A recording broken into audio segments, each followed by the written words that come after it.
Mine said got it on it, so yours might too, but just mark, that's okay, so. Yeah, mine did too. Mine said got it. You just click Yeah. on got it. Yeah.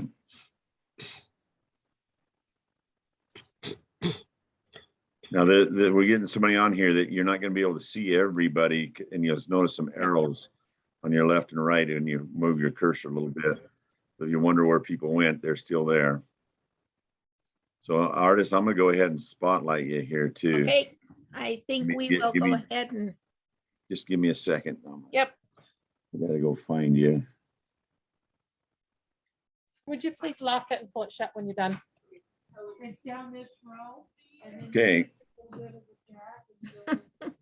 Thank you, Scott. We're going to go ahead and start our winter break Zoom meeting. I am Artis Snyder, your National FCE President, and I welcome you all here. Good morning or good afternoon, whichever it is for where you're at, means we're in a few different time zones. We welcome everyone to our winter break Zoom meeting. It is great to have so many of you sign up for this new event. And just think, you only had to power up the computer, turn on the video and your audio.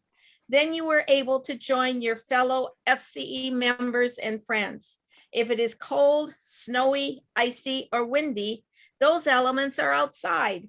But inside, we are warm and enjoying FCE fellowship over the computer. FCE friends are people of great understanding who share all of our hopes, a companion who listens with infinite patience to all of our plans and dreams. A person can make all our cares melt away with the touch of a hand or a smile, and with calm reassurance make everything brighter. They share so many bright moments of laughter at the smallest thing, provide memorable hours of light-hearted gladness and pleasure this serving can bring. FCE friends are someone to treasure deep down in our hearts with the closeness that grows through the years. Hopefully all of you received the handouts that were sent to you because we will be using most of those during the presentation today. And if you have questions, please type them in the chat box that's at the bottom of your screen. And then we can answer them from there. And please make sure that your microphones are muted as we do the presentations. That way everybody can hear everyone else. As Scott says, we always have some outside things that happen in our homes, in our lives. And we want to make sure that we can hear our speakers very well today. At this time, I'm going to turn the program over to Jean, and she will introduce herself and the topic she is presenting.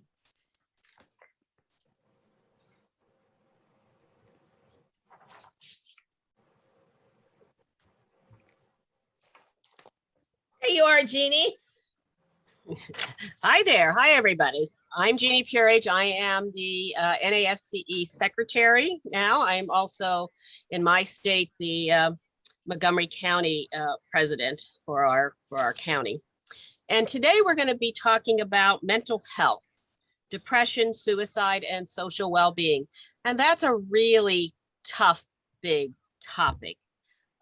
Let me start sharing my screen so you can see what is going on here first. Here. And let me get this out. So just give me a moment.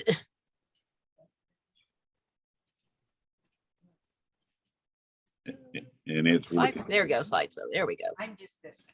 Oh. Let's go back. Oh, I was changing something. There we go. There's the beginning. Sorry about that. So anyway, my first question to all of you is, how are you?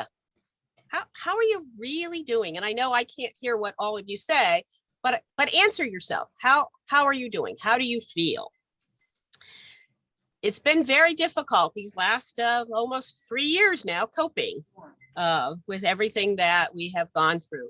So hopefully this program will give you a little bit of some coping mechanisms and give you some ideas of what might be happening and what is happening to others. So we're going to start with just the general definition. What is mental health? What are we doing? How are we handling our mental health? Mental health encompasses emotional, psychological, and social well-being. So it's not one thing. It is a group of our wellness. Mental health is a little different than mental illness. Mental illness is something that affects a person's feelings, our mood, our behavior. Sounds good. Yes. Let's see if I can hear what they're saying. A person can Hello? experience poor mental Did you health unmute? I and got not be mute right here diagnosed with by a my mental name. illness. Likewise, a person can be diagnosed with a mental illness and experience periods of physical, mental, and social well-being. So it sometimes flip-flops between one and the other. Some conditions are long-lasting, some are not, depending on the causes. And some may be able to function on a day-to-day basis, and some people may not. There's all types of mental illness.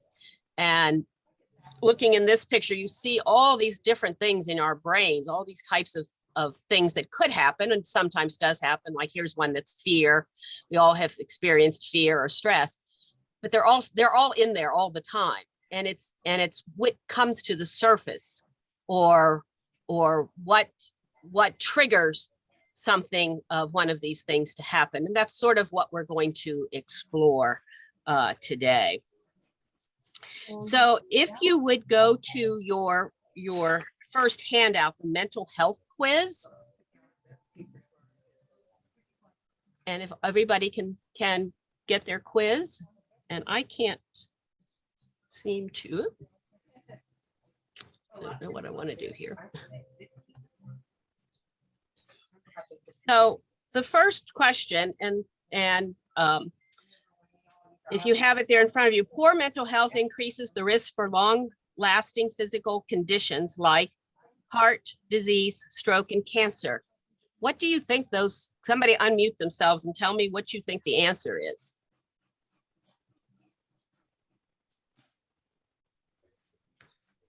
All of the above. All of the All of the above. All of above. the That is right. above. It's all of the above. Correct. And mental illnesses are very common, not very common, or fairly common. What do you think? Very Fairly Very common. They are very common. We certainly would like to have them be not very common, wouldn't we? All right. Please do. Suicide is the blank leading cause of death among people ages 15 to 34 in the USA. 15 to 34, that's young. Second, What do you think it is? For the church. second, Who is that? It is the second, that is correct. He also does like, Mental illness can be treated or cannot be treated. city council or something. Can be treated. Oh, Sometimes it's very yeah. difficult to treat. Sometimes it takes a Oh, okay, long that time. is, yeah. Never mind, it's a different. Mental health is more That's than the different. absence of mental disorders, Mhm. only I may important have for to some walk out people, with that. or an important part of overall health and well-being. It's true, for sure. I could put a lot of hair in that. Did we see? It is an important part of overall health and well-being. Excuse me, Jeannie. We need to interrupt here. If you're not answering the questions, would you Yeah. please Well, I'm not, mute your yeah, those are neat. I'm not microphone, hearing these please? people talk. Yeah, I'll give it to you. We have other people on here and it's hard to hear our speaker. Oh, my God. That went bad. Okay, thank you all for muting. And then when she asks the question, you can unmute and answer and then mute back up. Thank you. I muted them. Thank you. Thank you. I don't think they realized that you could hear everything. If you know someone with poor mental health, you can help by reaching out and letting them know help is available, helping them access mental health services, learning and sharing the facts about mental health, especially if you hear something that isn't true. What do you think that answer is? All of the above. All of the above, that's right. People with mental illnesses are violent. False. False.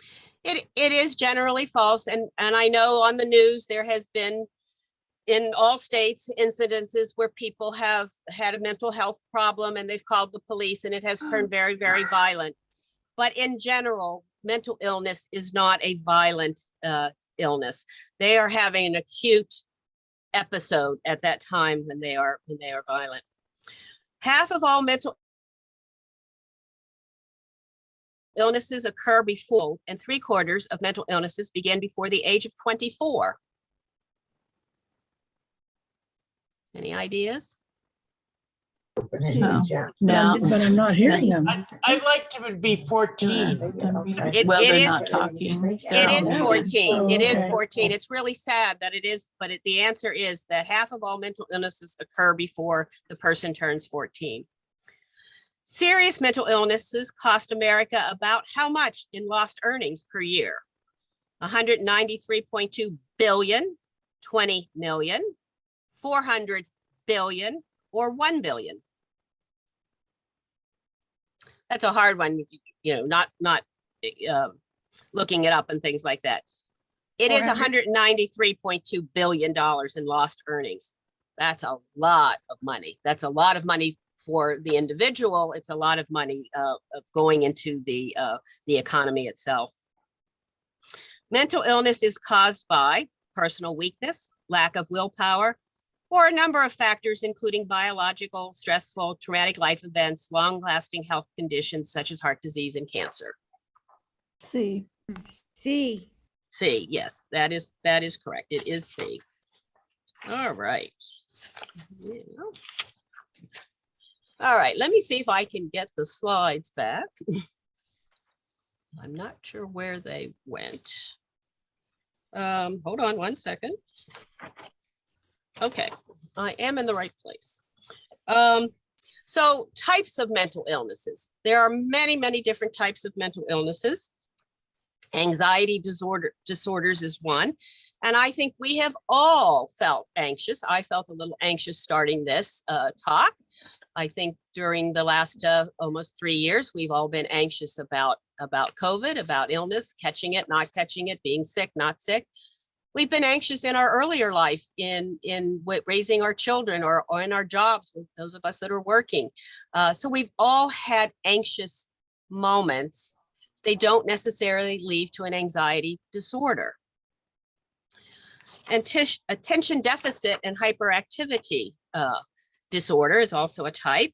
And we've all known children that have trouble sitting still in school and they're hyperactive. They can't seem to concentrate on things like that. But I think one of the things that we don't think about with this is this doesn't go away when a child is 18. Just because they become an adult, their attention deficit or their hyperactivity disorder does not go away. Most of the time they have learned to have better coping skills and mechanisms to do this, but it doesn't go away. And we just sort of recognizing that in the last 20 years that we have adults out there that have attention deficit or hyperactivity disorder, and they're finally getting treatment for that. They were having trouble in their jobs. They couldn't keep a job. They were always making their coworkers angry, things like that. And they truly had a mental disorder, but that nobody recognized because for some reason we thought this was only a disorder that affected children. Disruptive behavior disorder. It's a little different than the attention deficit and hyperactivity disorder.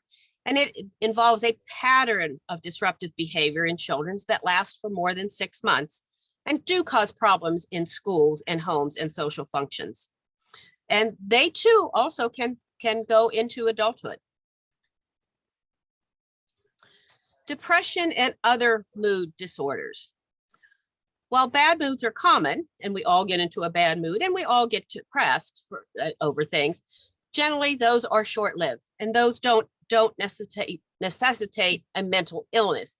It is a part of life. We're unhappy. Somebody is sick. Somebody has died. We're unhappy. We're depressed about that. And those are normal types of behaviors. It's when they last every day on days on end, and you feel this type of depression or this mood disorder constantly that they become an illness and that needs to have some type of treatment for it. Eating disorders. We all know about anorexia, bulimia, and binge eating. Eating disorders are very unique. And a lot of times eating disorders start in middle school and high school. And they start very innocently with someone that has made a comment about the person's appearance. And it does happen more often in females than it does in males, but males do experience eating disorders as well. You need to, sometimes the person that has said the comment has done it in fun and was making a joke, but the person receiving it did not receive it as a joke. And that's very important to watch what you say and when you say it and who you are saying it to, that kind of things, because those words hurt and they go back, and that's what the person remembers. Personality disorders. We've seen people who are very inflexible, who have to have it their way. Part of personality disorders would be OCD, obsessive compulsive disorder. The person that has to have their drink on the left side of the computer, has to walk around the dining room table twice before they sit down, has to wash their hands after they pick up anything. Those are parts of OCD, and those are parts of personality disorders. They're antisocial disorders, basically. Post-traumatic stress disorder. This is one that we didn't hear about a whole lot until after the Vietnam War, and we certainly heard about it after the Afghan War. But this was also present after World War I and World War II, but we called it something different. We called it shell shock at that time. Post-traumatic stress disorder can happen not from being in the service, but from something that has happened, being attacked, being sexually attacked, being robbed, those kinds of things. Those can all cause PTSD, as well as what we think about as our service men and women suffering from PTSD. Schizophrenic spectrum. Schizophrenia, we don't hear a lot about schizophrenia, but we do hear about the movies have made schizophrenia very kind of in your face, and you see the person running around, taking their clothes off and screaming and things like that. And that does happen in an acute episode of that, an acute manic episode of that. That's not the typical schizophrenic. The typical schizophrenic is just not living in reality, and they're just not sure where the world is and where they fit into the world. Other psychotic disorders, like being neurotic, being psychotic. My background is nursing. And so in nursing school, we would say that a neurotic builds castles in the sky, a psychotic lives in them. So that's kind of the take on that. We all become a little neurotic sometimes. We like to have some things done our way, and sometimes we get a little neurotic about that, and that's okay.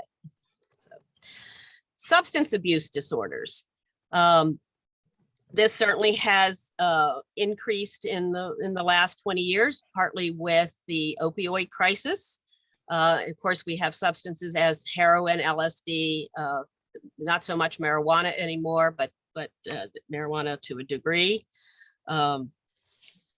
We really are having quite a problem with that. Alcohol goes into this category as well. During COVID, people were home, people weren't doing things, and they were drinking a lot more than possibly they were beforehand. So that's a big one, that the chronic use of those types of substances can lead to other mental illnesses. Okay, mental health and overall health. Mental illness, especially depression, increases the risk for many types of physical health problems, particularly conditions like stroke, type 2 diabetes, and heart disease. And I'd like somebody to answer why you think that is. Why do you think a mental problem would lead to a physical problem? Could somebody unmute themselves and answer that? So if whenever you want to say it, come up and I'll unmute you.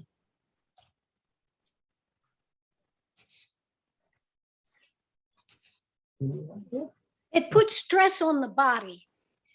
Thank you, have Susan. I recognize your voice. anxiety. Sorry, That's okay. Great. That's great. Yes, that's One thing is that a connection between your body and your mental health has to do with triggering hormones of various sorts that may be interfering with physical activities or physical well-being. very, very good. And we are going to talk about hormones a little bit later too. That's a great connection. You're both correct. When and we'll take depression here as the one right here. We will talk about that. But when you're depressed, you tend not to be doing things. So you tend not to be physically active. You tend not to be making those nice healthy meals that you're supposed to be having, because we all like comfort food. We all like the carbs and the sugar, which is not good for diabetes or heart disease. If you're not getting a lot of exercises and things, that can lead to stroke, can lead to increased weight, which then leads to diabetes and heart disease. So there is definitely a brain physical body connection. And sometimes we don't think about that as much as probably we should. Can mental health change over time? What do you think? Can mental health change over time? Absolutely. Sure it can. Sure it can. It can change for the better, and it can change for the worst. So how do we think that mental health can change? So I'm going to give you an example. So if someone is working long hours and they're under a lot of stress there, being able to cut back a little bit or even change the hours that you're working, being able to take some time off in the middle of the day and be able to go back in the evening may make just enough change that reduces some of that stress.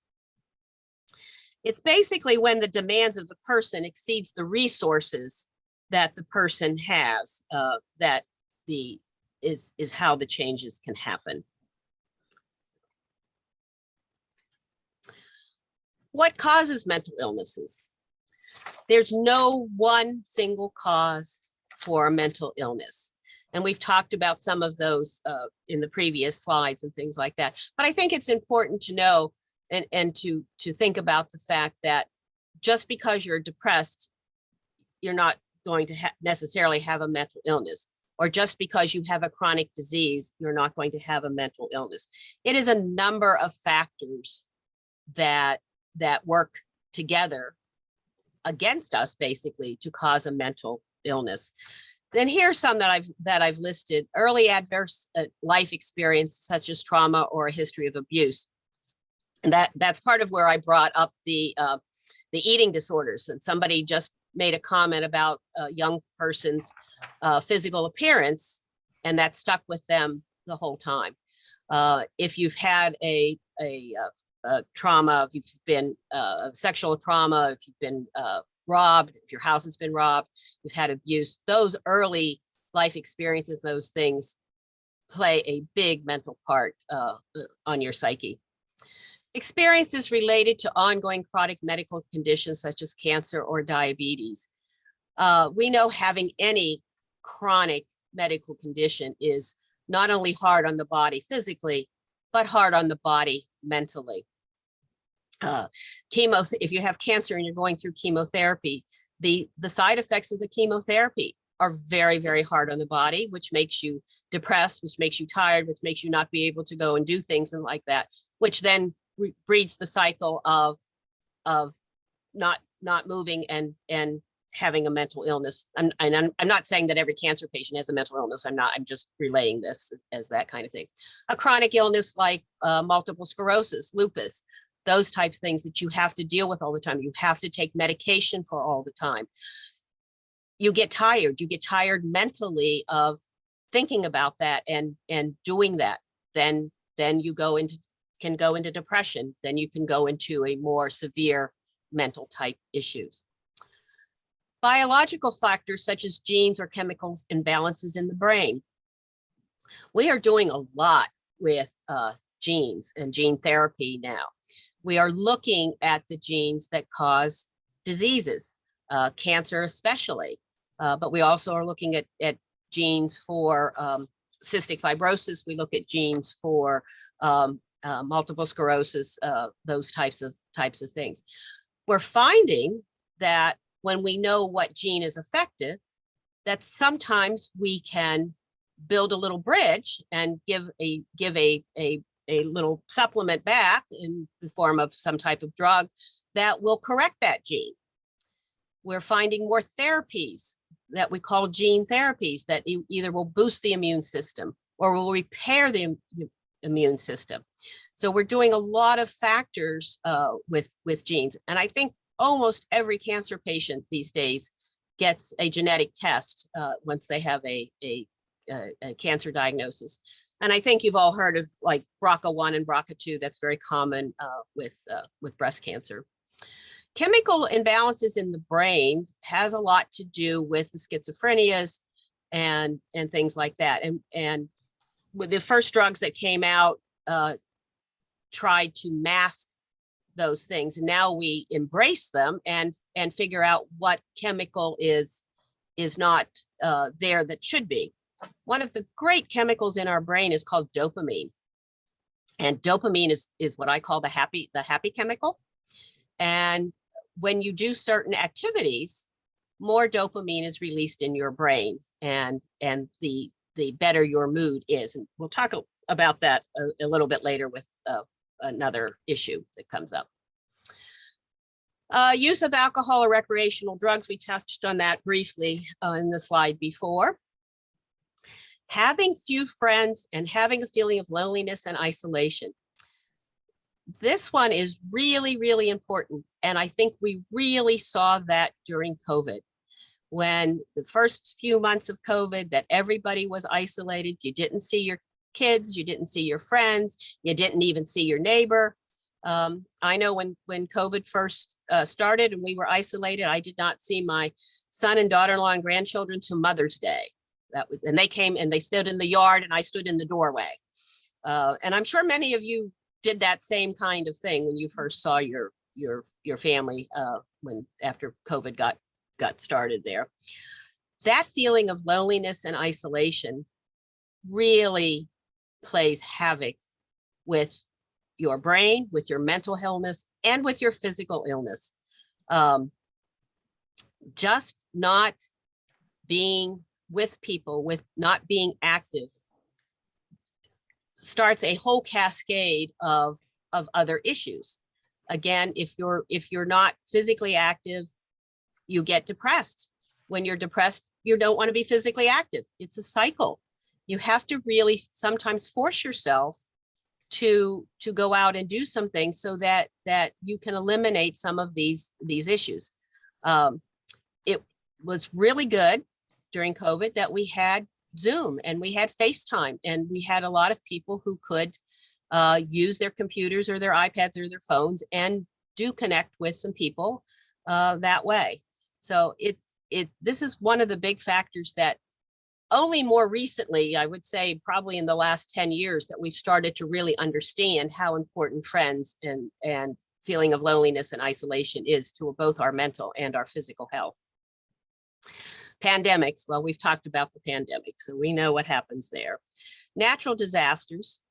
Just think if you were one of the people that lived in California, Oregon, or Colorado with the fires, and you lost all your house and everything that you own, or you lost your house through the tornadoes that we've had. We've had some really, really bad tornadoes. We've had floods, we've had mudslides, and there's nothing you can do about it. You're just standing there looking and everything is gone. What that plays on our mental health. Financial changes. Again, with the pandemic, people were out of work. Our restaurant workers, our food workers, our dry cleaners, think people like that nobody was going out, so nobody was using those services. So they were fine.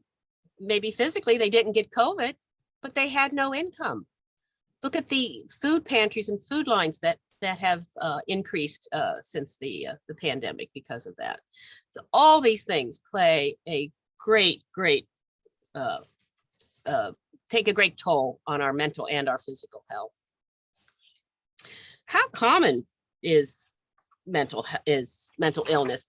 And we did talk about that a little bit with our survey that we did in the beginning, our little quiz.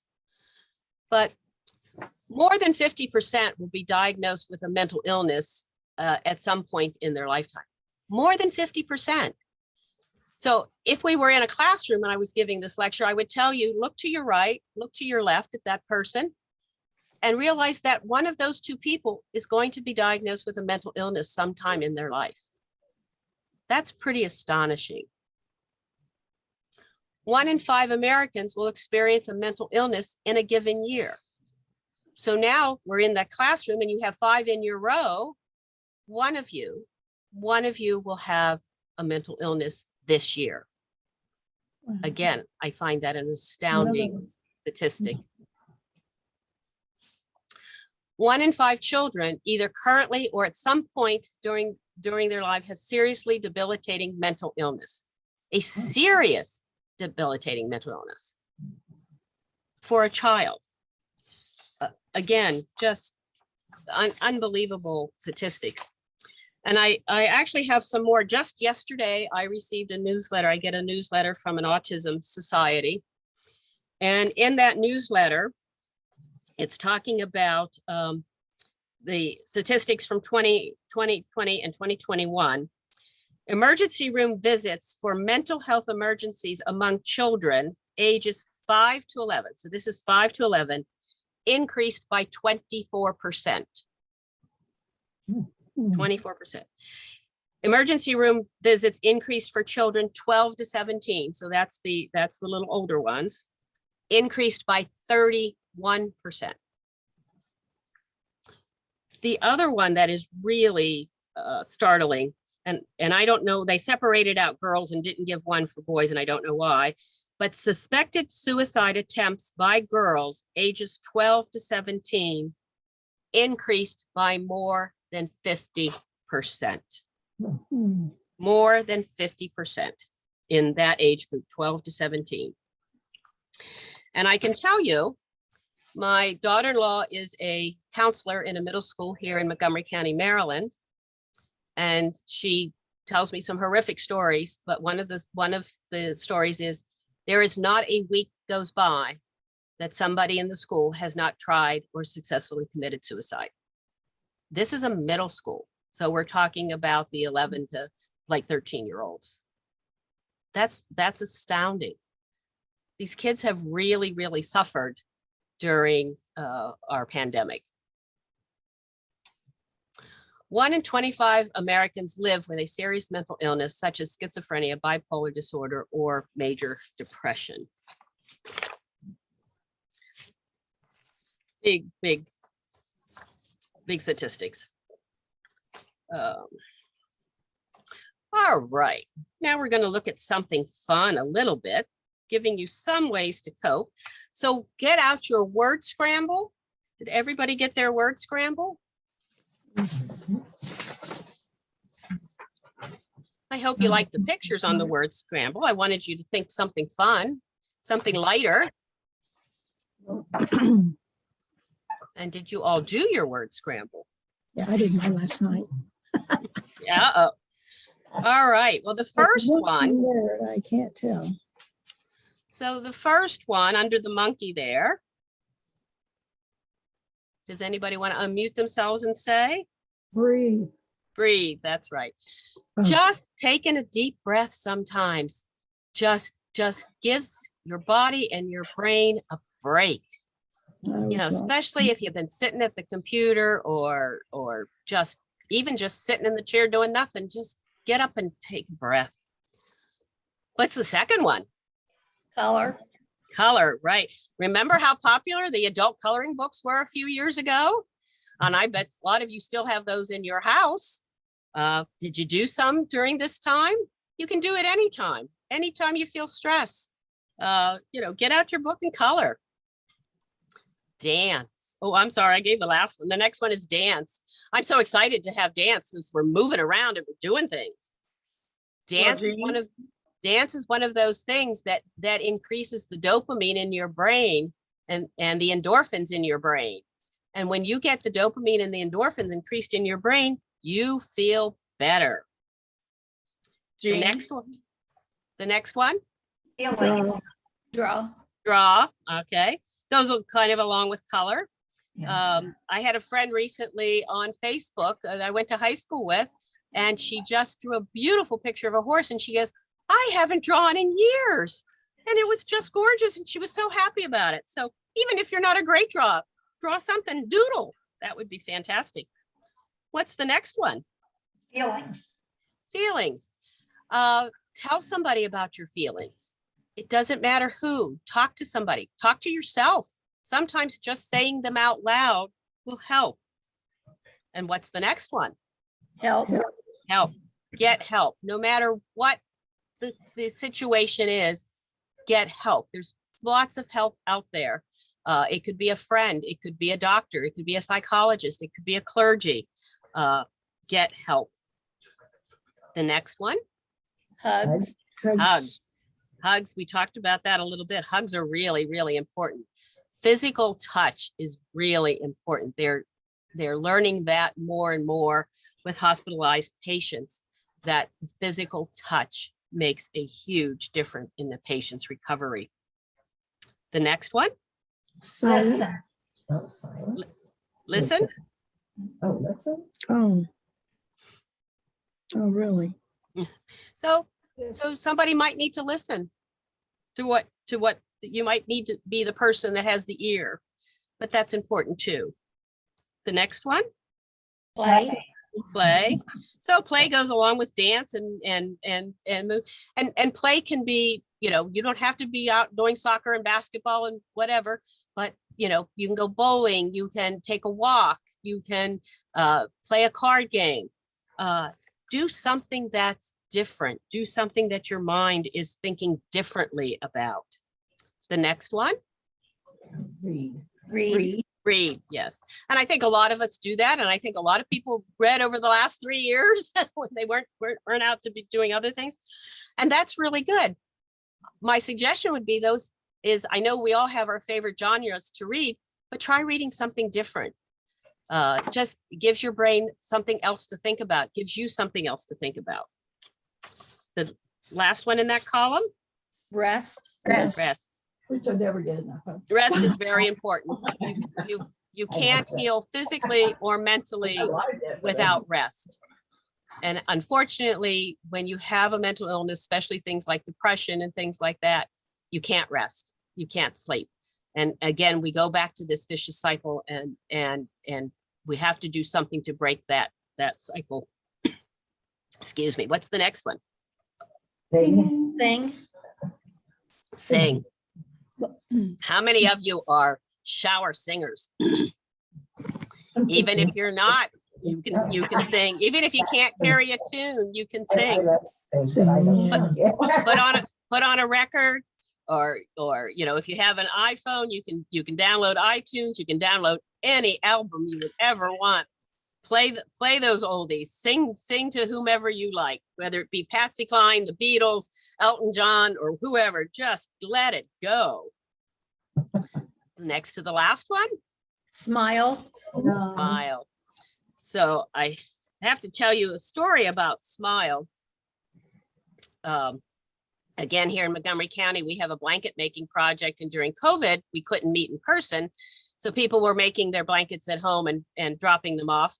But we got the students involved, because students in our state have to earn volunteer hours to graduate. I know that's in many states, but I don't know if it's in all states.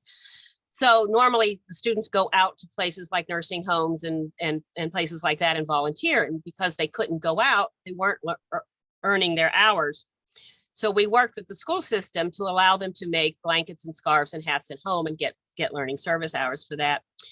And every month when we would have our drop off, in the parking lot, because we weren't allowed in the building, I would have my mask on and I would be smiling from ear to ear because I was talking to each student and listening to their stories and having them tell me how they did and what they liked and what they wanted to do and things like that. And I thought after a few months but they can't see me smile. I thought, oh, that's so sad that they can't see me, but I still smiled. And I'm hoping that in my smile, they saw a little bit of wrinkles in my eyes there and they could tell that I was smiling. So, and the last one. This may be a symptom of my mental unhealth, but I ended up with the word slime instead of smile. Well, there you go. Well, now we have to just change your slime into smile. We definitely have to do that. And the last one, talk. It is really important to talk to someone. And again, that is that you've got to find someone who you feel confident in, who you can talk to. It is just really, really, really important to talk. So half of all chronic mental illnesses begin at age 14 and 3/4 begin at age 24. This is a little bit of the impact of the mental illness. Again, we touched on this when we did the quiz. Suicide is the 10th leading cause of death in the US and the second leading cause among people 15 to 34. I find that a really disheartening statistics and so sad that people 15 to 34 are committing suicide at that great rate. Serious mental illness costs $193.2 billion in lost earnings. Mood disorders, including depression and bipolar disorder, are the third most common cause of hospitalization for youth and adults aged 18 to 44. Again, heartbreaking statistic. Increase in risk of physical health problems such as heart disease, diabetes, and HIV. Also things like exacerbations, exacerbations of chronic illnesses like lupus, multiple sclerosis, things like that. And US adults living with serious mental illness die on an average of 25 years earlier than others, largely due to treatable medical conditions. Think about that. Our life expectancy is between 75 and 79. They've changed it last year because of COVID. They brought it down a little bit, but let's just go with 75. So if our life expectancy is 25, people are dying in their 50s of treatable medical conditions because they were too mentally ill to have them treated or to take care of themselves with that physical condition. That's staggering. That is absolutely staggering. So I know I've been sounding like a Debbie Downer here. Mental illness is hard. This is a hard subject to talk about and to relate to everybody here on Zoom. I was asked to also bring a little bit of the COVID epidemic into this talk. And so I just wanted to do that here in the next couple slides. So a syndemic refers to multiple interrelated epidemics happening at the same time. And COVID has released an amplified number of simultaneous personal, social, medical, political, and economic crises. And we have touched on those: people losing their jobs, people not being able to see their family, their loved ones, their neighbors, whomever, having a big political difference, big political divide. Then having the economic crisis, people that have lost their jobs. All of those things added to the issues with COVID or with any pandemic. And let's hope we don't have any anymore. All of this leads to stress. There was a lot of COVID stress. And here is some ways that that stress can cause many of these following things. Feelings of fear, anger, sadness, worry, numbness, frustration. I think we've all been fearful. We were fearful whether we would get COVID, whether a family member would get COVID. If we got COVID, would we recover? Would we die? We saw all of those things. Then how many of us had a loved one or somebody that we were close to that died of COVID during these last 3 years? that brings on sadness, that brings on anger. Changes in appetite, in energy, desires, and interests. Again, if you're stressed, you might eat more. We all know about stress eating. We all know about that good carbs. We all that are actually bad carbs. We know about taking that pint of ice cream out of the freezer and not sharing. Those are really very common physical responses to stress. Difficulty in concentrating and making decisions. Just like, well, I'll do this. Well, no, I'll do that. Well, no, maybe I shouldn't do anything. Very hard to really hone in and decide on what to do.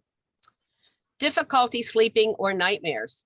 I have heard many people tell me over this COVID time that they are having much more vivid dreams, much more scenario dreams. In other words, like a play in your head, something, you know, or a TV program playing out in your head, actually people talking and but becoming nightmarish, not a nice conversation. Physical reactions such as headaches, body pain, stomach problems, skin rashes. And I think a lot of us had skin rashes due to the masks. I heard a lot about that. Body pains. We know that when we are sad or when we are depressed, when we have stress, and we have another condition, arthritis, bad knees, things like that, tennis elbow, those pains become heightened. They feel more painful to us. They feel more, you feel it more over your body. So those types of things all make the body pains worse. Worsening of chronic health problems. And it may be because we're not taking care of ourselves. We're not taking the medication that we're supposed to. We're not doing the exercise that we're supposed to. You get the feeling is you just don't care. All of those things stress and depression do. Worsening of mental health conditions. Increased use of alcohol, tobacco, and other substances. And again, in the beginning, when COVID started and we were all in isolation, and it was nice to have a drink with dinner, and then maybe a couple months later we're like, well, I think I'll have one at lunch, and well, maybe I'll have one now in the afternoon, and you don't realize how much you're increasing the use of those items and things like that. So, ways to cope with stress. Take a break from watching, reading, or listening to news stories, including those on social media. It's good to watch the news. You need to watch the news, and you need to watch both sides of the news, no matter what political persuasion you are in. But don't watch it 24/7. It doesn't help you, and it doesn't really give you any more information onto what's happening. Disconnect from your TV and your computer for a while. Go for that walk. There you go. Go for that walk. Make yourself get up and go. When you go for that walk, you're going to have a lot more endorphins in your brain, and you are going to feel a whole lot better. Take care of your body. Take a nice long hot soak in the tub. Put nice lotion on your body. Put the heating pad on your back. Relaxes those muscles. Take some deep breaths, stretch or meditate. When you get up from the computer or you get up from your chair, stretch a little bit, take a couple deep breaths. Many people find meditation to be very, very helpful.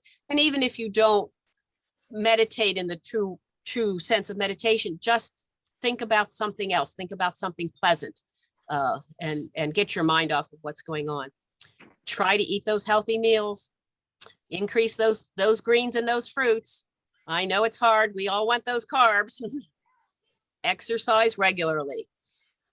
I walk every morning about 8:15 with my neighbor. We walk our dogs and things, and I feel so much better after I do that. But I found myself during COVID that after I came back in from walking and got the dishes put away and went down to my computer and did what I had to do, and I was sitting at my computer and I was doing a little bit of this, a little bit of that, and I was sitting at my computer. After 3 or 4 months, I thought, I've got to make myself get back out in the afternoon. This is not good. So now every day between 3 and 3:30, I take myself back out for a walk, and I feel so much better doing that. But I had to make myself do it. I had to talk myself into it. It didn't come easy, but I do it now. Get plenty of sleep. Sleep is hard. Sleep, and some people have harder time sleeping than others. There's a couple of apps that you can get if you have an iPhone. I don't know whether it's on the other phones or not. I'm sure there is.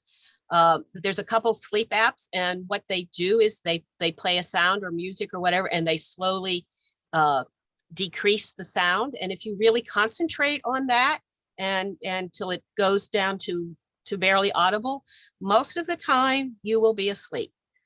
One of the problems with sleeping is people can't turn off their minds.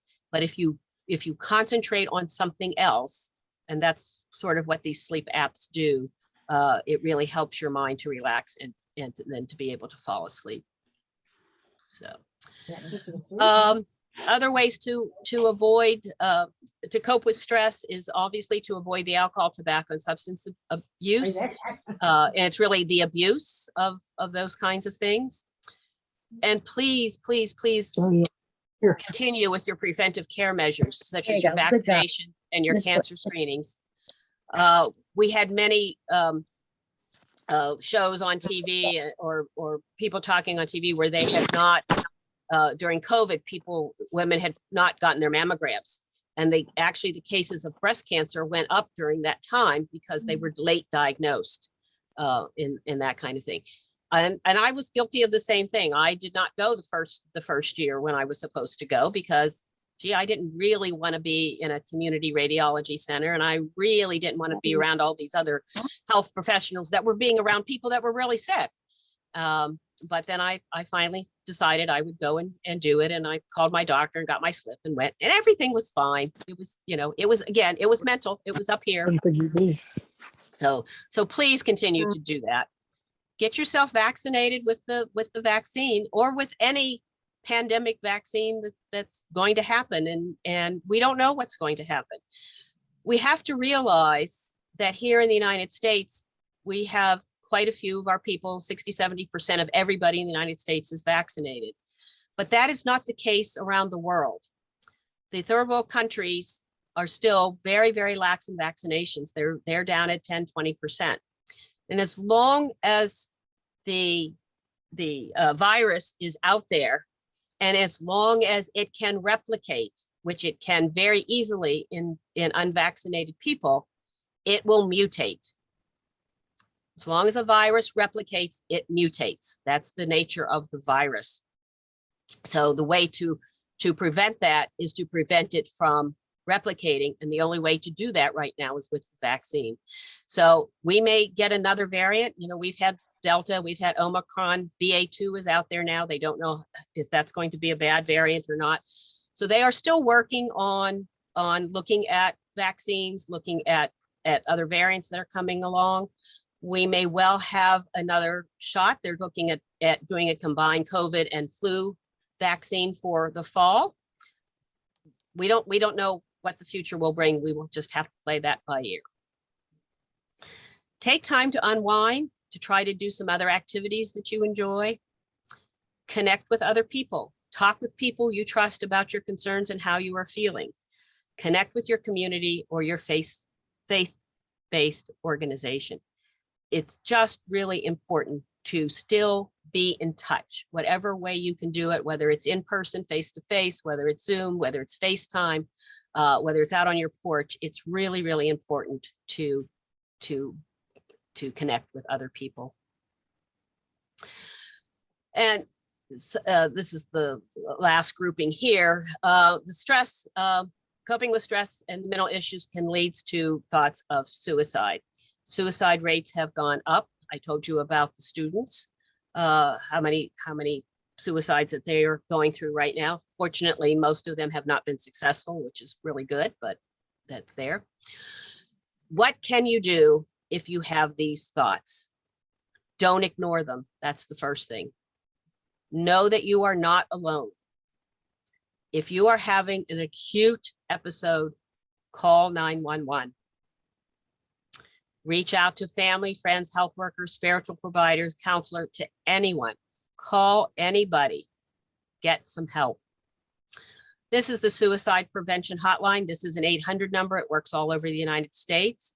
You don't have to write this down. You will be getting this information after the lesson here. But I would suggest you put this in your phone. You might not need it for yourself, but you might need it for somebody else. But it would always be at your fingertips. And I would suggest you do that. These are some other resources of other hotlines. Again, don't try to take these down. This will be in your handouts, but it's elder care locator, disaster distress, veteran, sexual assault hotline, just things that you might want to print off and have, tucked in your phone book or wherever you keep your special numbers. This self-care wheel is a little difficult to look at on this slide. I understand that, but it talks about psychological, emotional, spiritual, personal, professional, and physical well-being. And when you get your package, you'll be able to read it a lot better. And I'll just read you a couple things. Psychological well-being, self-care, self-reflection, therapy, journaling. We didn't talk about journaling, and NAFCE is big on journaling. We've had several programs on journaling in the past. Paint, go to the symphony. Emotional, affirmations. Look at yourself in the mirror in the morning when you're getting dressed and tell yourself you are a good person and that you're going to do something good today. It's okay to say that. It's okay to tell yourself that.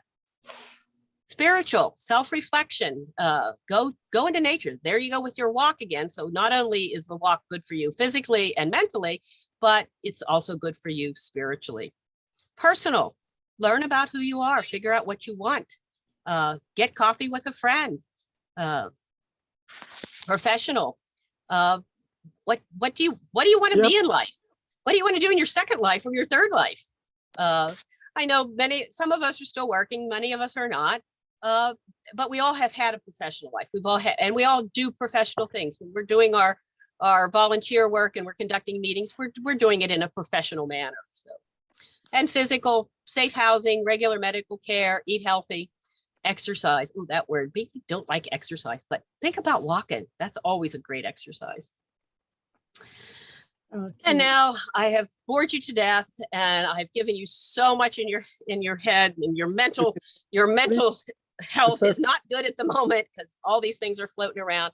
I just wanted to give you some lovely things to look at, and polar bears are one of my favorites. So this lovely polar bear is giving a hug to a husky. And here's some great dogs. They're just fantastic. And here's a great one you can show your grandkids because they probably don't know what this is at all. My granddaughter didn't. And then she, of course, had no idea how to Well, I did, but then I'd lost it. Oh, here we go. Look. And here we are. How many of us stood in the grocery store trying to get the bag open in the produce section? You can't do it. Even if you go and take the bag like this and rub it together, it doesn't work. That's cute. Did you get your Christmas tree this year? This little guy's ready. Cute. This is actually in my yard. This is my butterfly bush, and this is some butterflies that visited it. Wow.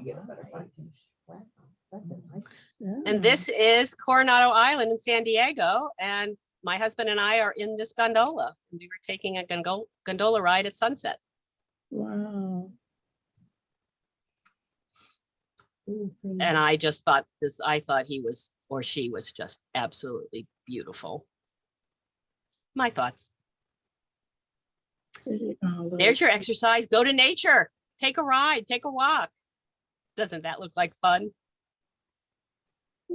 And here's the last. Here is your hug. You've just been hugged. That's right. No getting around it. No getting out of it this time.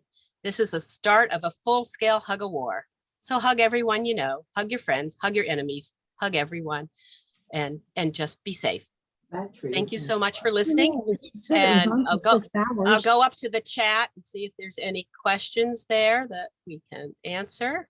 There are some questions, Jeannie. Okay, let me look.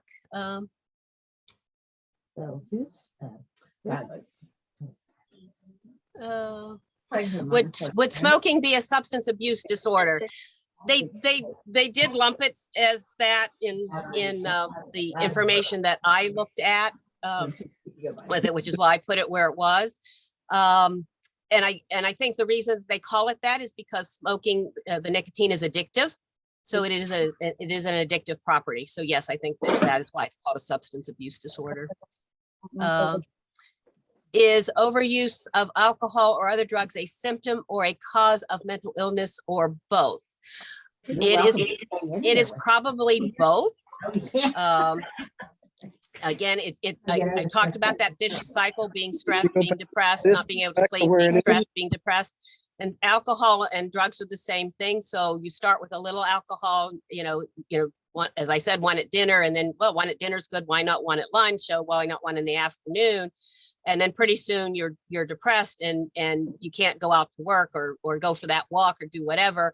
And so then you come into a full-fledged mental illness. And not everybody that has a drink, does that. We're not saying that. Don't get that impression.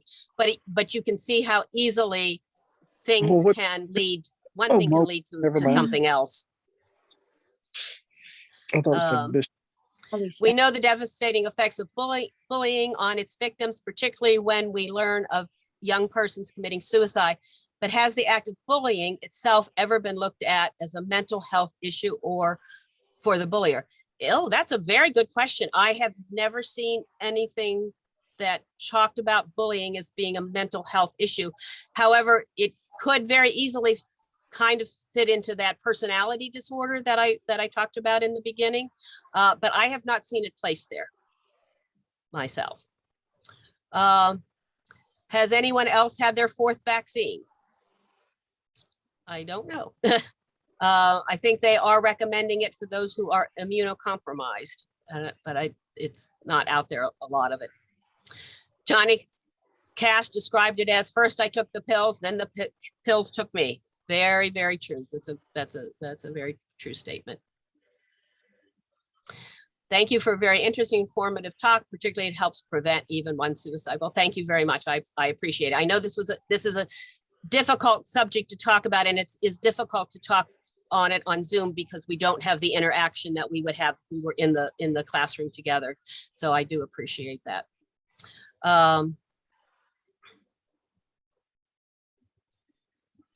Would you please send out all the information on mental health? Yes, artists will address that after the talk. Is there any other questions or comments? If somebody wants to unmute themselves and make a comment or question, if we have time, artist, I don't know what the time. Yes, you're fine. We can do that. Okay. Does anybody else?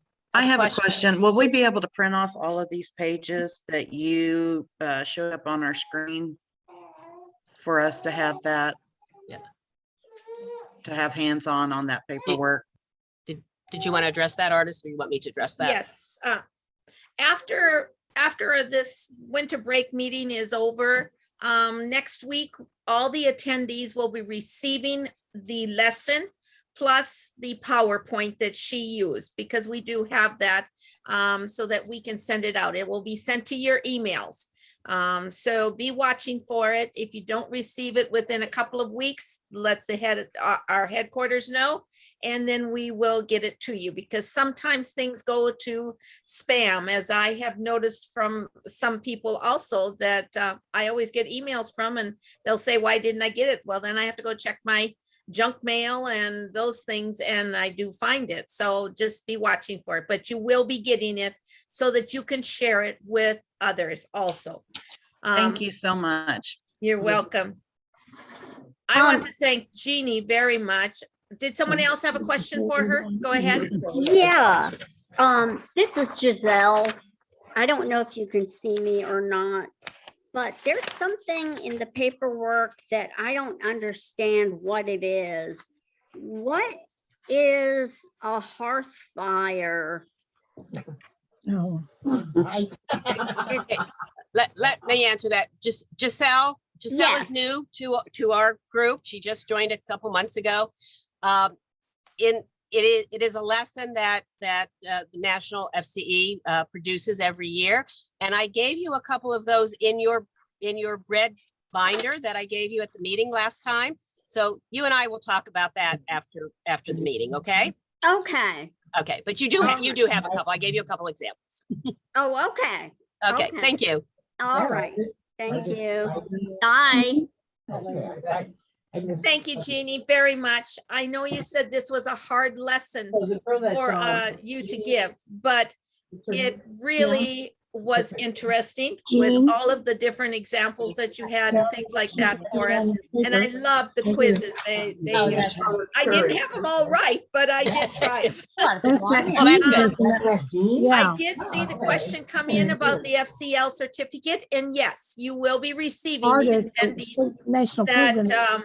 we're on here. Will be receiving the FCL certificate, so that if you are working towards your 30-hour certificate from the FCL leadership, you will be able to count it for that. Or if you're working for your 60-hour, it will count from your 30 into the 60. So you will be receiving that.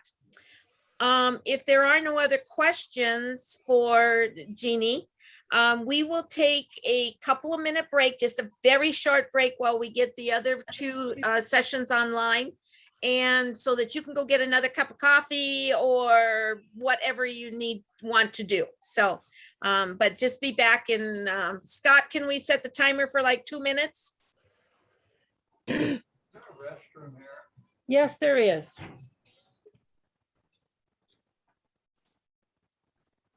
Hello?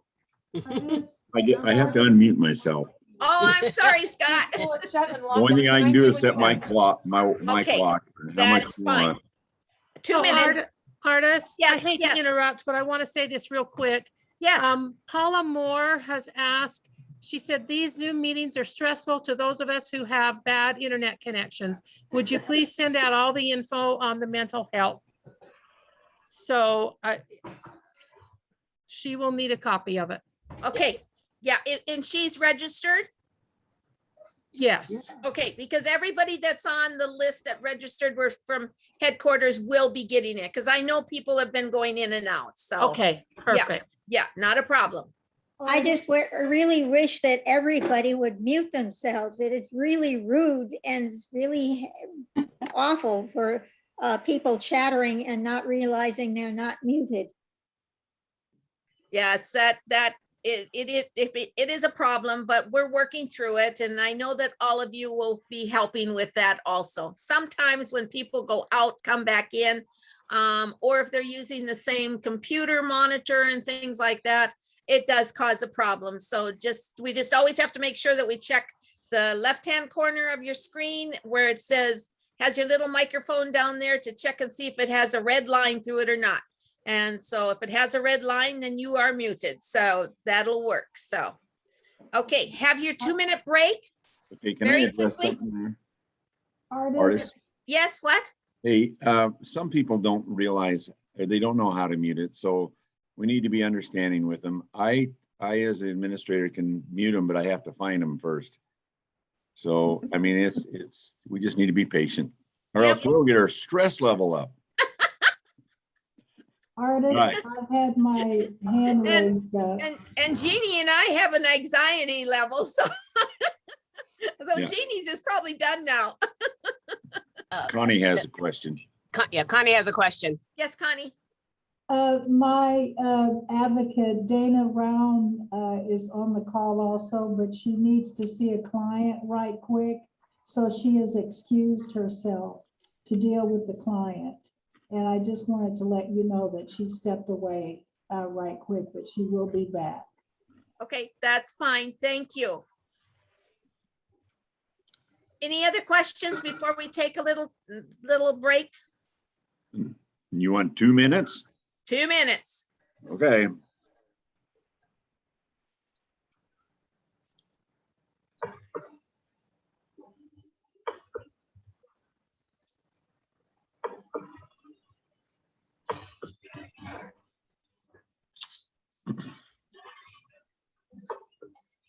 Can you see that, Jeannie? Just go thumbs up. Okay.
Careful. Who's this?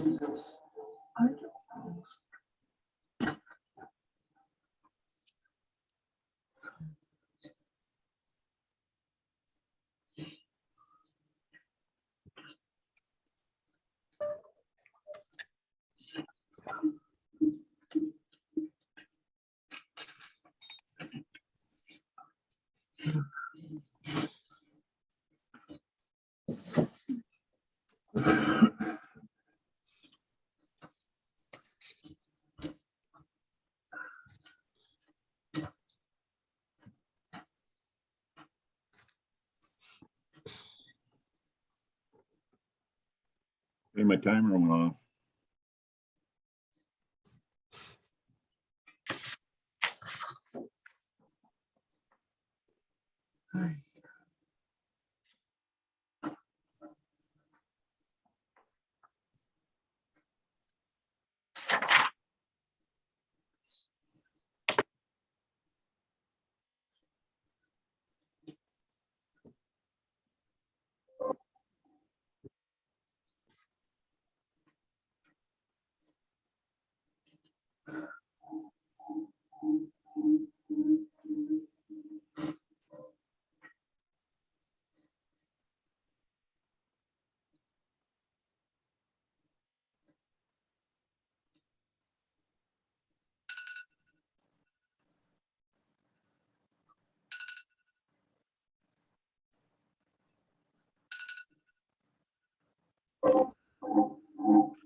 You caught me, Scott.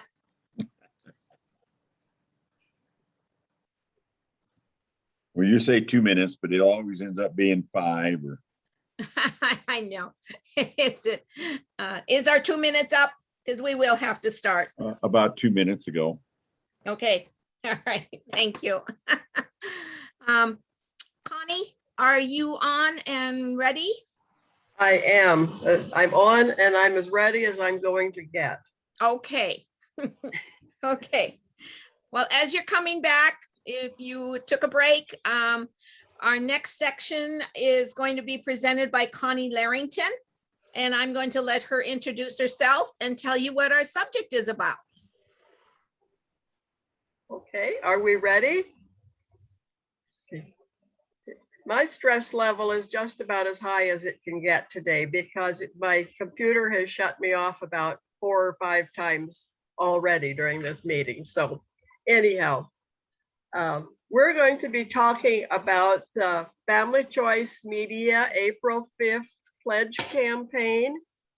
And National FCE board members have put together a program for our Family Choice Media Campaign on April 5th to tune out violence and the addiction to cell phones, iPads, iPods, tablets, whatever.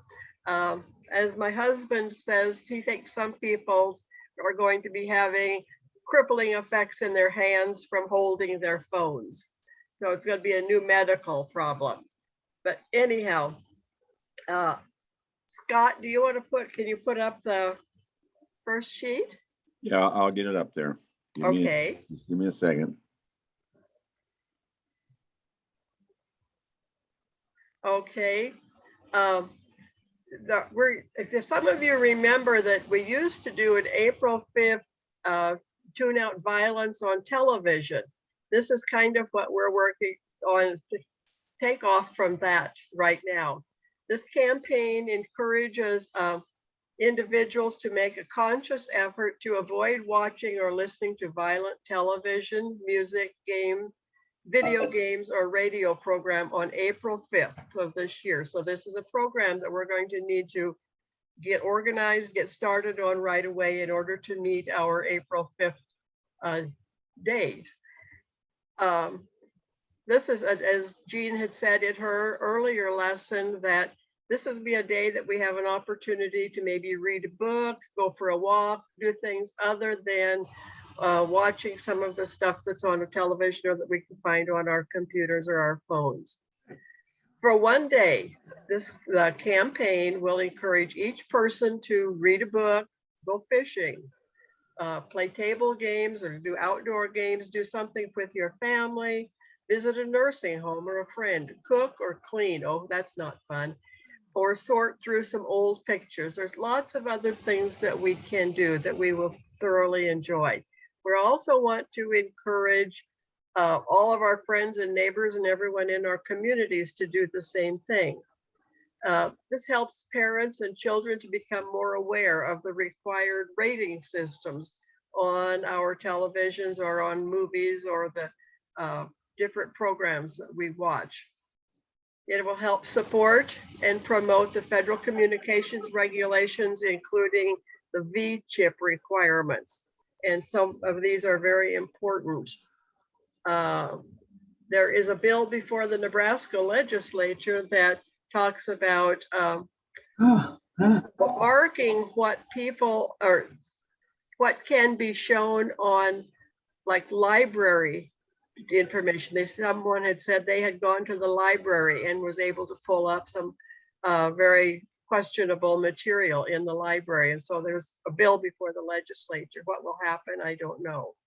The Citizens Task Force on Television Violence still monitors the ratings that we can see by the symbols on the TV. And that's something that FCE worked on a good many years ago, and we see the results of that successful campaign. And there is on the second page, there is a pledge sheet that you can sign, every member can sign. And prior to April 5th, the Tune Out Media Day. And this is, we encourage everyone to do it. All the pledges must have an April 15th or earlier postmark to be eligible for the awards. And okay. And then immediately after you get the your pledge sheets, turn them in to, I believe they will go to your state treasurer. The state will have someone who will count them, send them to National FCE headquarters, and then the individual who collects the most pledges will win $100. Whew, that's pretty good. The club and county that collects the most pledges will be recognized at our National FCE convention this summer, when we hope we're all together. All participants this first year of the campaign that get 500 signatures will receive a 2B pin. And I think you have the information in front of you. You will each, I think this was among the handouts that every participant in this meeting got. So you will all have that. Something else I was going to mention. I think it's also available on the website. Okay, I was going to say it's available on the website, and you have the privilege of copying as many pledge sheets as you want. And I guess it doesn't say this, but I would if you could possibly get something in your local newspapers or in your news, public, I don't know what, radios, whatever you have in your communities to promote this too. Maybe let's get our whole communities involved in this program. So, okay, something else I heard just a few days ago on the news that colleges are beginning to look at young people's social media sites to see what they post on their social media sites concerning whether they would be accepted into a college. I know this is also something that is being promoted in job applications. That, and I think this is something that we need to maybe encourage our young people to do, is be careful what they post on their social media sites, because it may affect maybe a job or an entry into a college. This was something that was new to me. Okay. Anybody have any other questions or any other ideas about how we can handle this? I didn't do that good a job.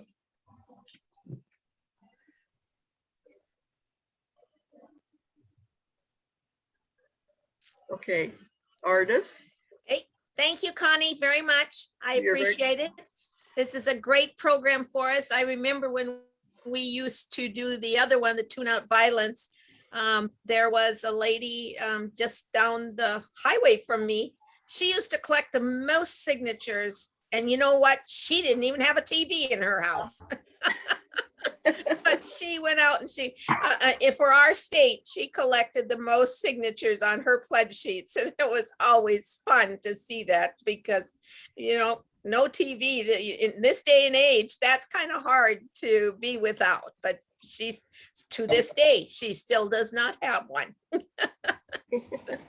But yeah, the only thing I can say that we want everybody to break away from their computers, but if your computer is your job during those work hours, use it for work only, not for the social media, not Facebook or anything like that, because I know that sometimes our economy and our work depends upon computers. So, but that is allowable, but just not doing any of the social media and whatever that you do on them. So, and like Connie mentioned about the job, I have heard just lately, I heard of a candidate that had put in for a management position and he did not receive it because they found out that he was his posts to social media were not appropriate for the type of position that he was interested in. So it does happen. So we have to be careful. So, okay, any questions for Connie? I don't see anything in the chat box right now. So thank you very much, Connie. Thank you. You're welcome. Okay. The next portion is one that I am going to tell you a little bit about. And at our board meeting in 2019, we looked at promoting getting a new brochure for national to promote our membership and why you would want to join FCE. And of course, all of us are in FCE because it's a passion of ours. We believe in all of the goals. We believe in our members and the things around our communities and what is happening. So that is something we are very much interested in. And so we started a brochure contest. And it was to promote membership. You do have this in your handouts that was given to you. And it was open to all FCE members in good standing. Every state, every district, every county, a group, an individual could enter the contest. It just didn't have to be one from the state. Anyone could do it. But on this brochure, there was certain things that had to be on there. it had to state the purpose of the organization and why they would want to become a member of FCE. This one is sponsored by the board. There is a prize of $100 to the winning entry. Now, these entries need to be sent in to national headquarters, 15 originals, by June 15th. So you do have a few months there to get one done up. And then the national board will choose 10 of the entries that come in, and final judging will be done at the national conference. The attendees at the national conference will take and decide which brochure is the one they would like to have represent our national FCE membership. And they need to, and then on this handout that you got, it tells you how many you have to bring. And then these will become the property of national FCE. And they will be used as one of our organization's marketing tool, because we are trying to get more members in our organization. And there is a second sheet to this, which is the guidelines, a judging sheet. And Scott, do you have this stuff that you can put up for me? I do.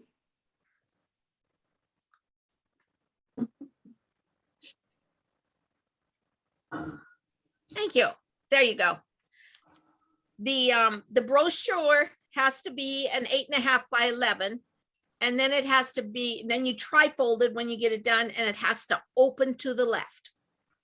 I talked about some of the essential information. The logo has to be visible on the front.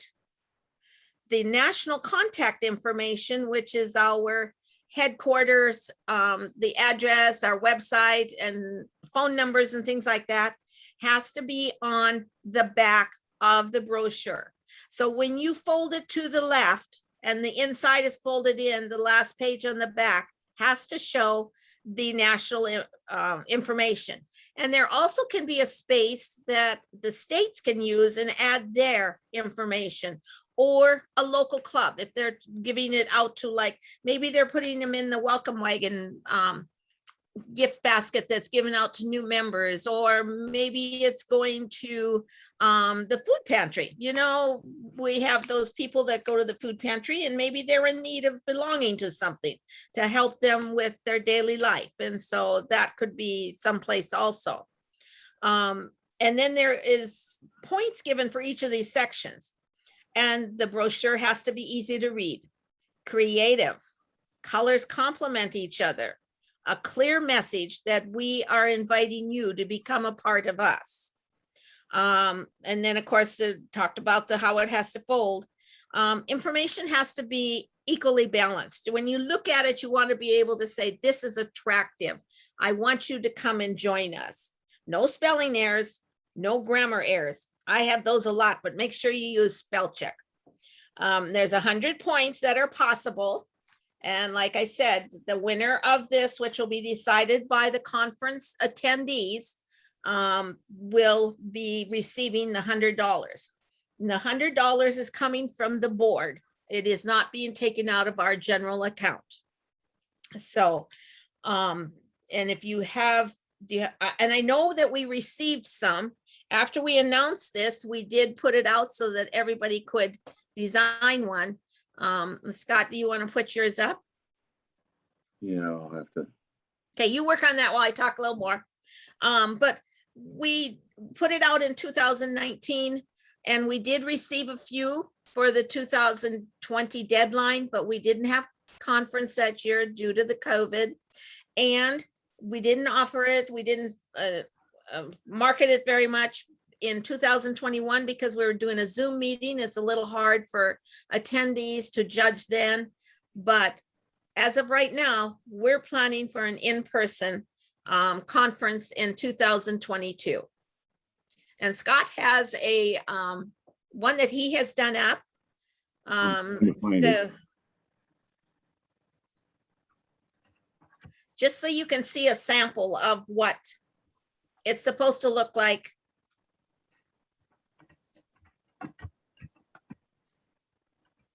I'm working on it. Just keep talking. I had it up here. I showed it to you earlier. I know you did. So is this causing you stress, Scott? Yes. A little bit right now. So take a deep breath, breathe. I am. I'm just trying to find it. Or if you have an Apple Watch, mine comes on every so often and tells me to take a breath, that it's time to breathe.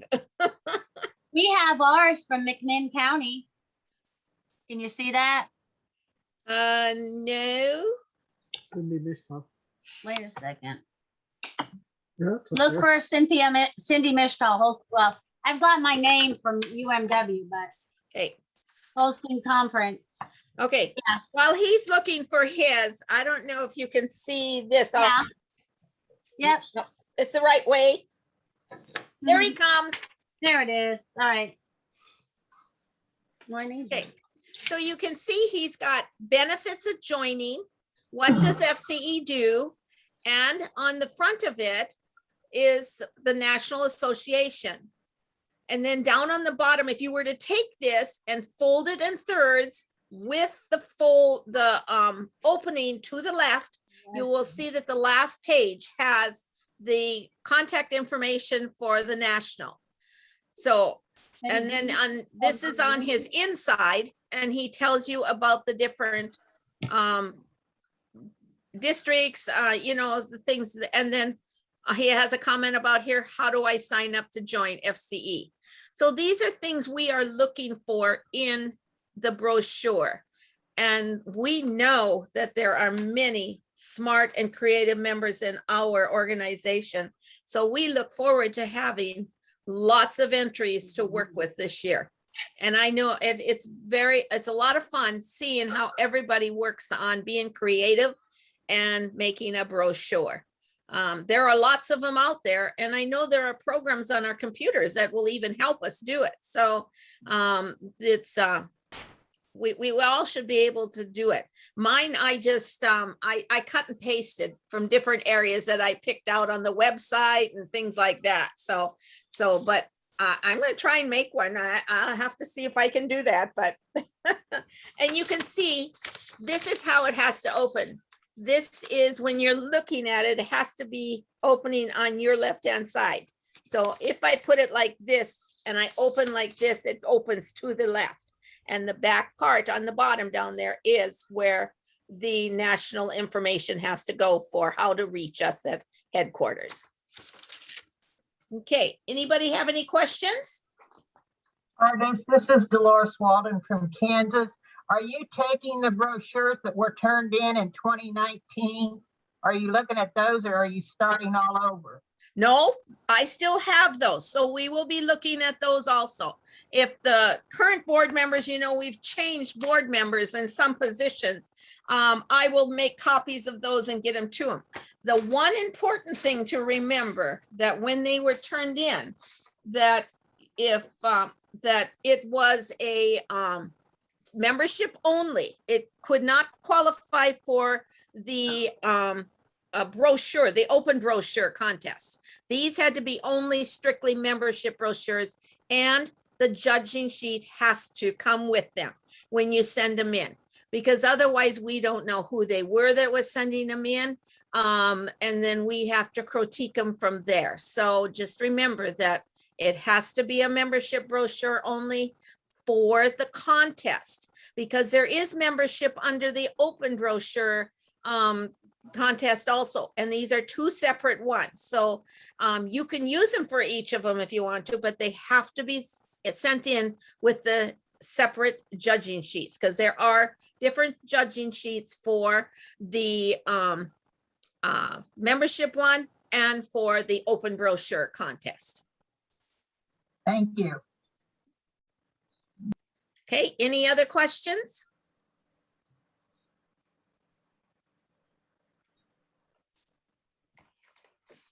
Okay, just a few other things that I want to touch base with you on is that we have a promotion for you. I'm sure that you all got that information. You know, sometimes it's fun to get something for little or no cost.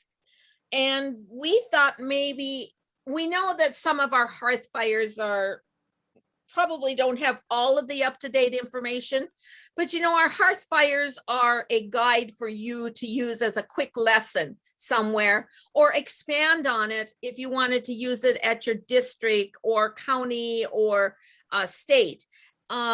But we want to offer you the opportunity to order as many hearth fires as you want, but you will have to pay the postage. That is the only requirement. And I did put on the promotion that we sent out, the cost of some of it. If you get a small priority box, it will hold 50 hearth fires, and you can mix and match. They don't have to be all of one hearth fire. And then that would be $825. The envelope that is a flat rate priority is $775, and it will hold the same amount. But now there is a medium box that you can get 400 hearth fires in for $1425. So I think that's a really good deal, because you certainly could get a lot for your state conference or for anything, and you can pick and choose the ones that you want. And they are from numbers, well, they start at 1, but we have some that are missing, up to 71. So the titles are on our website, and it will also show you which ones are not available. If you have Spanish people that you work with at all, there are 2 hearth fires, number 5 and number 7, that have Spanish brochures also that you can use. So you'll want to take advantage of that after starting next week. Judy is in our office Tuesday, Wednesday, and Thursday. You can email it to her, but then you will have to call her and give her your credit card information, because she won't be able to send it out until either the credit card or you send her the postage beforehand. So you'll have to work that out with her. And make sure that you tell her the code, which will be WBM, because there might be someone that would be calling in and ordering things but had not been an attendee. So you have to give her that code so that she knows that you are an attendee at the winter break meeting, so that you can take care of that special. I know I'm picking out some things to have sent to me, so I think this is a great deal. The other thing is that I did send out an evaluation. This is our first Zoom meeting besides a conference. The board has been doing Zoom meetings every month to stay on track of getting things organized for conference and taking care of any questions and things like that that come into our office. But we do have an evaluation sheet, and we'd really like you to fill that out and send it back to headquarters, or if you want to just go on an email and tell us the question, answer the questions on the evaluation sheet, because we'd like to know what you thought of us trying this new setup and giving you more information. Sometimes it feels like we don't have contact with the board or other members for a long time, and especially for the 3 years that we have not been able to hold a in-person conference. So please let us know what you thought of this, so that it might be something that we can incorporate and do more of. Now, I do have a few announcements for you. One of them I just talked about was that at this point, we are planning for in-person conference. There is information on the website for you. It will be held July 14th through the 17th in Portland, Oregon, at the Monarch Hotel, which is actually in Clackamas, which is just a little bit ways from it's from Portland itself. The hotel is following the guidelines for COVID. We will have to follow the state guidelines for Oregon, whatever it is at that time. And we will also be following CDC guidelines. We are working on trying to keep everybody as safe as possible. And of course, if you're flying, then you will follow the airlines also. My suggestion is that if you want to go and if you're planning to go to conference, we don't have the registration sheet out yet. It will be in probably another month. We'll have it ready for you, if not before, but we're working on things. If you make an airline ticket, I would suggest doing one that is refundable. I know that it costs a little more, or else you make sure that you get travel insurance on it, just in case that we aren't able to go forward because of COVID. So we want you all to be able to either get there or make sure that if you can't, due to us having to cancel the conference, that you are able to get your funds back for your airline ticket. And it might be best to start checking on them, because what I saw in the news last night from the things that are going on over in Europe, our gas prices could be going up quite a bit. They said we could have $7 gas by the middle of the summer, so per gallon. So that's not going to be easy for us to handle. And I think our airline tickets could be a little high too at that time. So there is a sheet on the when you go to the website, click on the 2022 conference. There is a sheet there that tells you the prices, when you have to make your registration for your rooms. And also there is the amenities in the rooms. You do get refrigerators, but we don't get any microwaves, but a refrigerator is important too. And it also tells you that there is complimentary airport shuttle and complimentary parking if you are driving. So just look on the website and you'll be able to find out all of those things there. Make sure you check the calendar on the website for due dates for sending in your essay contest winners, the Heart of FCE, all of the other programs like the Community Service Award, the Outstanding Service Award, things like that. Just check because most everything is due by April 15th. No extension to a different due date like the taxes are this year. It's April 18th. So, but always check out our website. Scott and Judy are very good about putting our updates on there when we get them to them, and they get them posted just as soon as they are able to. So if you have something that you need to check on and you don't see it on there, you can send an email to Judy at headquarters and she can let you know what is taking place. Is there any other questions or things that you need to check on? I'm going to check the chat box here. Went away. My chat box went away. What did I do? There's nothing in the chat box. Oh, okay. All righty. Thank you. Okay. All right. Any questions? Any comments?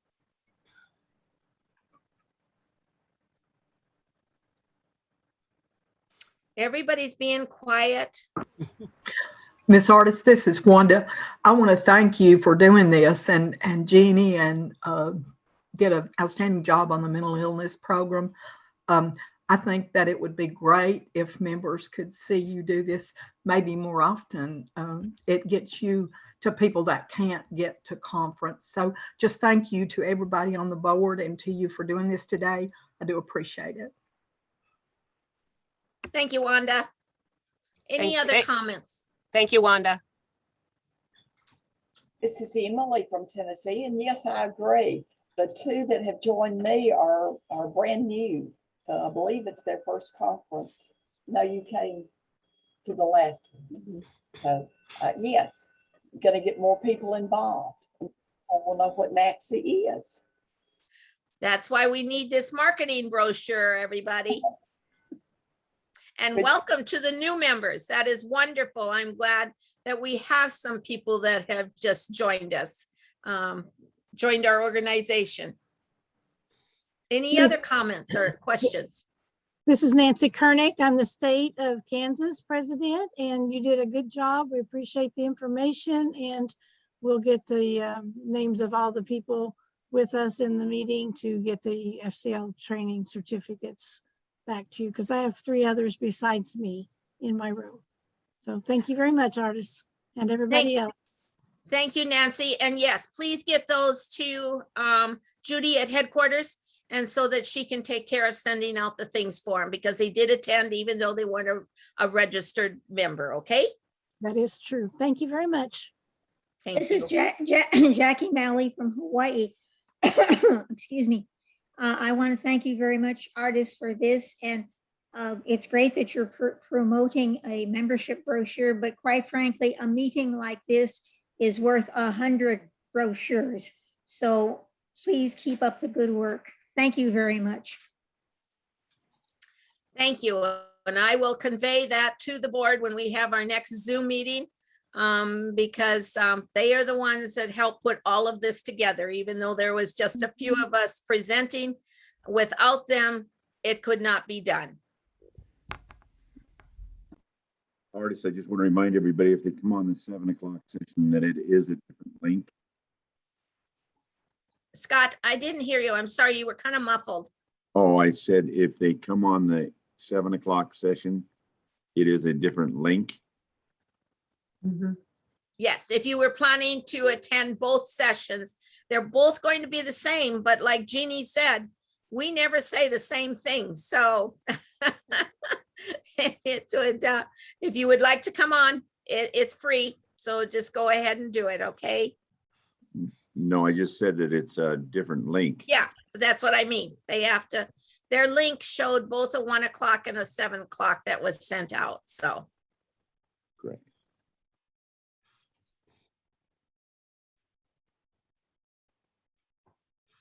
Okay, Connie Taylor, make sure that you get those. You have 2 members. Are they registered for this, or did they come in with you? They are registered and they did come in with me. They're Dana Round and Alicia Stover. Okay, so they did register so that we do have them on the roll. Yes, ma'am. Okay, Yes, ma'am. thank you.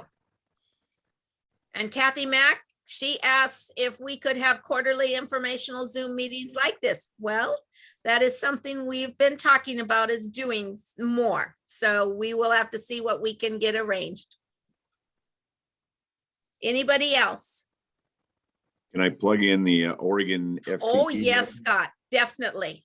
Anybody that wants to join in on those, I put the information up, and I'll actually put it up right. We're in the end here. And you just send me your email and I'll put you on the list. We've had some wonderful ones. We started in January of 2021. And so we're going to come up, I think this will be our 15th lesson. And we've had some wonderful presenters from all across the United States. And they are great to, they're usually about an hour, maybe sometimes an hour and 15 minutes. For North Dakota, it's over my lunchtime, so I get to enjoy them. So you just have to adjust it because it is 10 o'clock Oregon time that they are on. So you just have to adjust it to your time frame. So just like we did today, everybody had to adjust to their time zone as to when they could come on. Okay. And they are all recorded, and the links are on our website.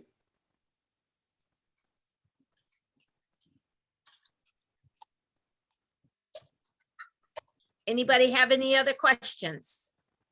If not, I'm going to let Scott put up that so that you can copy down how you can get his email to send him the link to your name so that you can get them. And then we will be ready to leave the meeting. And I so appreciate all of you attending. I can't see all of you on my screen, but I keep switching and switching. So maybe I'm getting all of you eventually. But I just appreciate you and thank you very much for attending our winter break meeting. Scott, you want to put that up, please? It's up, isn't it? There it is. It came up now. Yes, yes. Okay. So you can see his email is down there.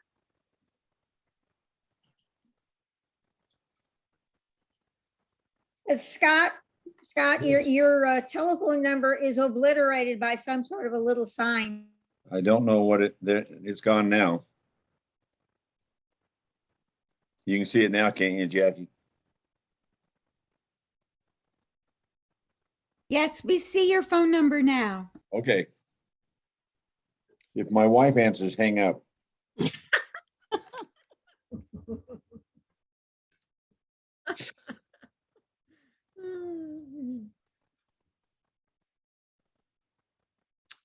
Who's ever left on here, thank you very much. I so appreciate you all attending.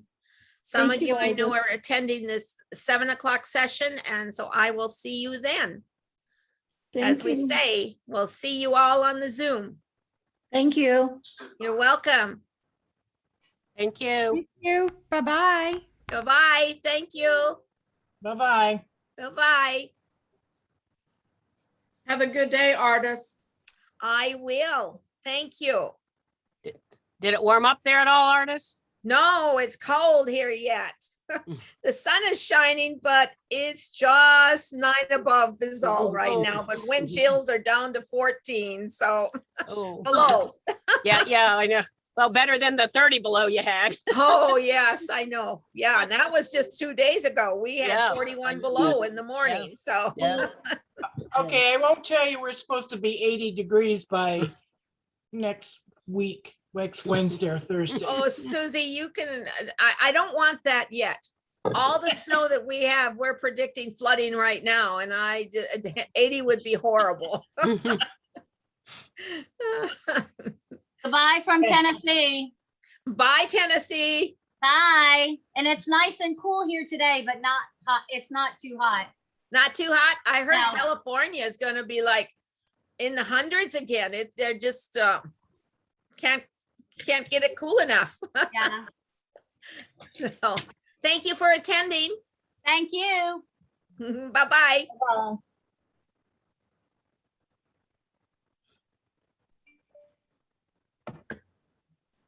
Bye-bye. Goodbye. Me turn it off. You guys can Yeah. visit. I'll leave it on. You guys can talk. No, that's fine. Just don't talk Bye, out loud about everybody. them. We'll see you Goodbye. tonight. See ya. Thanks, Jeannie. You're welcome. Thanks, Scott. Yep.